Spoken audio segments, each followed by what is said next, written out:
अस्सलाम वालेकुम طالبات बिस्मिल्लाहिर्रहमानिर्रहीम।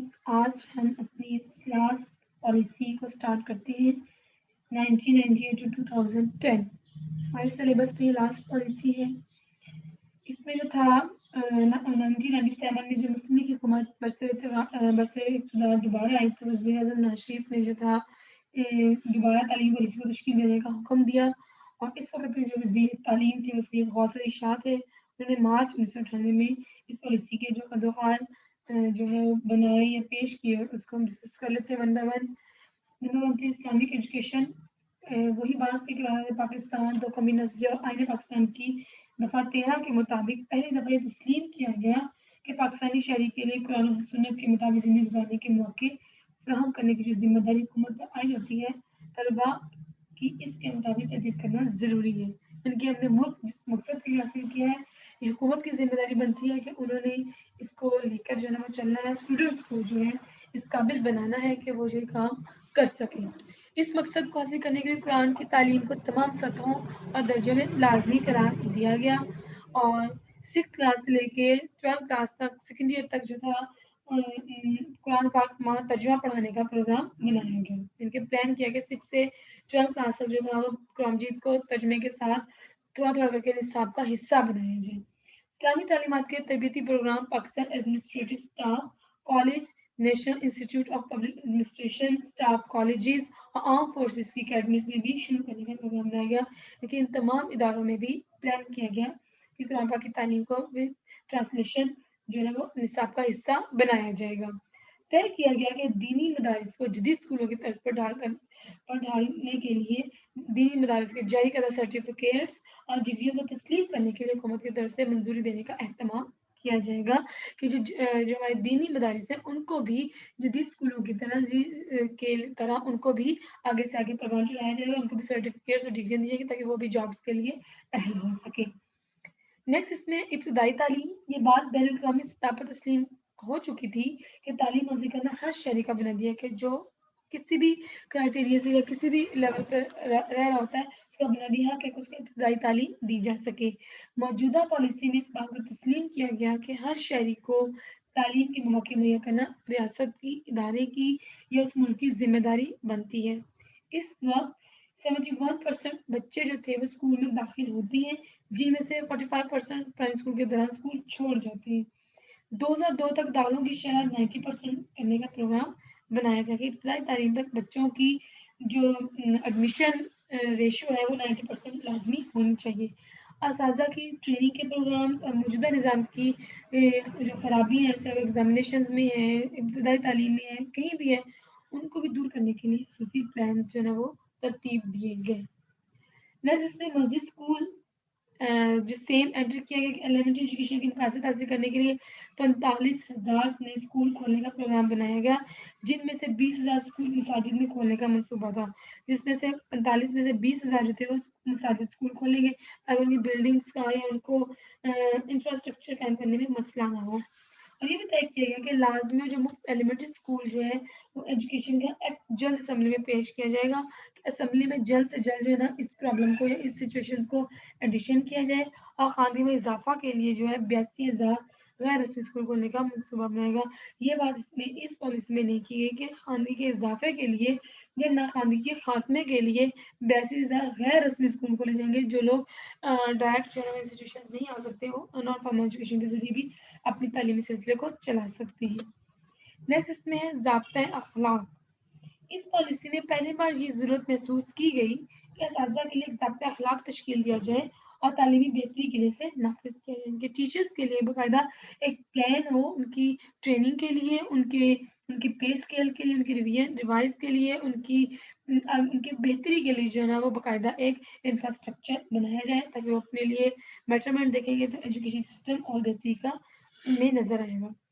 नेक्स्ट इसमें बताया गया था कि आला तालीम कैसे होनी चाहिए और किस तरीके से कितने परसेंटेज में होनी चाहिए, इसको डिस्कस कर लेते हैं कि 17 से 23 साल की उम्र के कम से कम 7% नौजवानों को आला तालीम के मौके मुहैया किए जाएंगे। इस पॉलिसी में आला तालीम के लिए साइंस और आर्ट्स दोनों बराबर शरह से दाखिला देने का प्रोग्राम बनाया गया, क्योंकि हर बच्चा जो है इंडिविजुअल डिफरेंसेस रखता है। कुछ बच्चे साइंस में बहुत अच्छे होते हैं, कुछ आर्ट्स में होते हैं, تو بچے کی اپنی ویلیو کے مطابق، ان کی اپنی مینٹلٹی کے مطابق، ایپٹیٹیوڈ کے مطابق ان کو جو ہے نا مواقع دیے جائیں کہ وہ سائنس اور آرٹس دونوں میں سے جو بھی چوز کر سکیں۔ اس میں سفارش کی گئی کہ اعلیٰ تعلیم کے مواقع میں اضافہ کیا جائے گا اور یونیورسٹیوں کو مزید کیمپس کھولنے کی سہولیات دی جائیں گی۔ یونیورسٹیز موجود ہیں، وہ بڑھتی آبادی کے لیے یا تعلیمی نظام کے لیے کم ہوں گی تو وہ اپنے کیمپسز جو ہیں، اپنے ادارے جو ہیں اور سٹیز میں ود دیئر نیم اسٹارٹ کر سکتے ہیں، اور داخلہ جو ہے محنت پر کیے جائیں گے، ایک کرائٹیریا رکھ دیا جائے گا، اسی پر ایڈمیشن دیے جائیں گے، اور ڈگری کی سطح کی تعلیم کو بین الاقوامی معیار کے مطابق بنایا جائے گا۔ اچھی شہرت کے حامل کالجز کو ڈگری جاری کرنے اور نصابات بنانے میں جیسے معاملات میں خود مختاری دے دی جائے گی تاکہ وہ خود جو ہے نا جو ہے کانفیڈنٹلی اپنا کام کر سکیں۔ یونیورسٹیز والوں کو عام گریڈ سے زیادہ شرح پر تنخواہیں دیجیے۔ یونیورسٹی کی ایجوکیشن اگر اعلیٰ تعلیم میں شمار ہوتی ہے تو وہاں کے ٹیچرز کی جو عام گریڈ سے ہیں ان کی جو پے اسکیلز ہوں گے وہ زیادہ ہوں گے، اور تعلیم کثرت کے اصول کے لیے بجٹ کی شرح بڑھا کر جی ڈی پی کا 4% کرنے کا پروگرام بنایا گیا۔ ان کے بجٹ میں بھی یونیورسٹیز کو جو ہے وہ الگ حصے میں رکھا جائے گا۔ پاکستان میں تعلیم پالیسی کو جائزہ لیتے ہوئے یہ کہا جا سکتا ہے، اب ہم اس کو دیکھتے ہیں کہ پالیسیز تو آج ہم نے یہ لاسٹ ڈسکس کر لی، اس کے جو پوائنٹس ہم نے پڑھے کہ اسلامک ایجوکیشن کیا تھی، ابتدائی تعلیم کیسے انہوں نے ڈسکس کیا، مسجد اسکول کتنے بنانے تھے، ضابطہ اخلاق ٹیچرس کے لیے، اعلیٰ تعلیم کے لیے کیا اشیاء کی جاتی۔ اب ہم ان تمام پالیسیز کا ٹیکنیکلی یا جو ہے کریٹیکلی تبصرہ کرتے ہیں کہ یہ پالیسیز جو ہے نا ہمارے لیے کیسی ثابت ہوئی ہمارے پاکستان ملک کے لیے۔ تو پاکستان میں تمام تعلیمی پالیسیوں کا جائزہ لیتے ہوئے کہا جا سکتا ہے کہ 1947 سے اب تک جتنی حکومتیں تبدیل ہوئی، سب نے اقتدار حاصل کرنے کے بعد تعلیم پالیسی میں تبدیلی کو ضروری سمجھا، کیونکہ ہر فرد ہر انسان اپنے حساب سے کام کرنا چاہتا ہے، تو جیسے جیسے حکومتیں آتی چلے گی پالیسیز میں اضافہ اور کمی ہوتی چلے گی، جبکہ سب پالیسی کے مقاصد میں ایک سائنس پائی جاتی ہے۔ آپ نے پڑھا ہوگا، سنا ہوگا پالیسیز میں تو بیسکس جو تھی وہ سیم تھی۔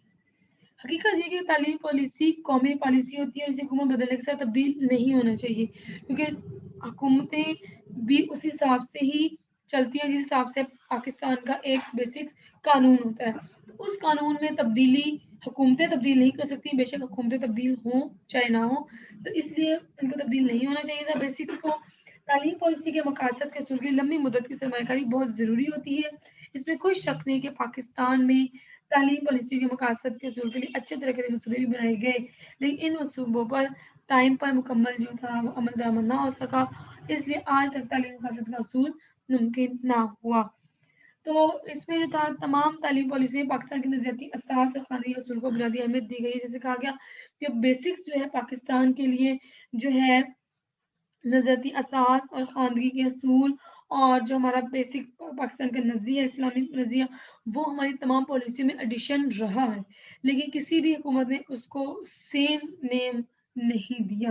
تو تعلیمی کانفرنس جو تھی پہلی 1947 میں پاکستان میں بننے والی تمام تعلیمی پالیسیوں کے لیے مشرے لا کر کام دیتی رہی ہے، تو جو پہلی پالیسی بنی تھی اس کا فائدہ یہ ہوا کہ اس میں سے جو بیسکس جو تھا اس کو کاپی کرتے چلے گئے۔ تعلیمی کمیشن رپورٹ جو 1959 جو دوسری تھی میں پہلی بار نظام امتحانات کو تبدیل کیا گیا اور 3 سالہ ڈگری پروگرام تجویز کیا گیا، مگر عوامی احتجاج پر اسے واپس لینا پڑا۔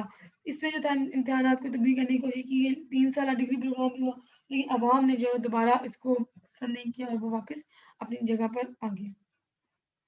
یحییٰ خان کے دور میں بننے والی 1970 کی تعلیمی پالیسی عوام کی مانگوں کے مطابق ہونے کے باوجود عمل درآمد سے محروم رہی، یعنی کہ لوگوں کو کے لیے اپلیکیبل تھی لیکن بہت سی وجوہات کی بنا پر اس پر پریکٹیکلی عمل درآمد نہ ہو سکا۔ 1972-80 کی پالیسی کے بارے میں کہا جا سکتا ہے کہ یہ ایک انقلابی پالیسی تھی۔ اس پالیسی کے تحت انگلش میڈیم اداروں کے علاوہ نجی شعبہ کے تمام اسکول اور کالج قومی تحویل میں لے لیے گئے، لیکن اس پر بھی جزوی طور پر عمل کیا گیا، یعنی کہ مکمل طور پر کام نہ ہوا، کچھ کا لے لیا کچھ کو چھوڑ دیا گیا فیورٹزم کی بیس پہ۔ فیسوں میں معافی اور تعلیمی اداروں کو قومی تحویل میں لینے کی وجہ سے اخراجات اتنے بڑھ گئے کہ حکومت اپنے منصوبوں پر عمل نہ کر سکی۔ تو یہ وجوہات تھی کہ بہت سے پرابلمس کی وجہ سے یا بہت سے بجٹ میں کمی کی وجہ سے جو ہے یہ کام نہ ہو سکا۔ 1979 کی تعلیمی پالیسی ضیاء الحق مرحوم نے بنوائی تھی۔ اس میں تعلیم کے فنی اور نظریاتی پہلو پر بہت زور دیا گیا تھا۔ मस्जिद स्कूल, वर्कशॉप स्कूल, मोहल्ला स्कूल खोलने का भी प्रोग्राम बनाया गया ताकि हर जगह तालीम आम हो सके। उर्दू को 15 साल में कौमी ज़ुबान के तौर पर नाफिज करने का प्रोग्राम भी बना लेकिन ऐसा ना किया जा सका। अलबत्ता निजी शोबा को दोबारा तालीमी इदारे खोलने की इजाज़त दे दी गई कि जो प्राइवेटाइज़ किए थे और उनको ख़त्म किया गया, फिर दोबारा उनको परमिशन दे दी कि वो दोबारा प्राइवेटाइज़ हो जाए, क्योंकि हुकूमत तमाम लोगों का खर्चा बर्दाश्त नहीं कर पा रही थी। 1992 की पॉलिसी का ऐलान नवाशी के दौर में हुआ। तालीमी पॉलिसी के नफाज के 1 साल के अंदर इस हुकूमत में को भी तब्दील हो गई, तो ज़ाहिर है फिर उसके बाद जो है दोबारा से नई हुकूमत के हिसाब से हुआ। और लास्ट पॉलिसी जब हमने पढ़ी इसमें जो था 98 टू 2010 की तालीमी पॉलिसी नवाज शरीफ के दूसरे दौर में तैयार होने के बाद नाफिज कर दी गई। तो ये थी हमारी पॉलिसीज। इसके जो लास्ट हमने पढ़ा है कि क्या तबसरा, ये भी सवाल आ सकता है कि आप वहाँ पॉलिसियों पर क्रिटिकल जो है ना इसको इवेलुएट करें, उसके बारे में भी आप इसको कर सकते हैं। उम्मीद है आपको पॉलिसीज समझ आ गई होंगी। Thanks to all. जो बात समझ ना है वो आप क्वेश्चंस कर सकते हैं, पूछ सकते हैं। ओके जी, अल्लाह हाफिज।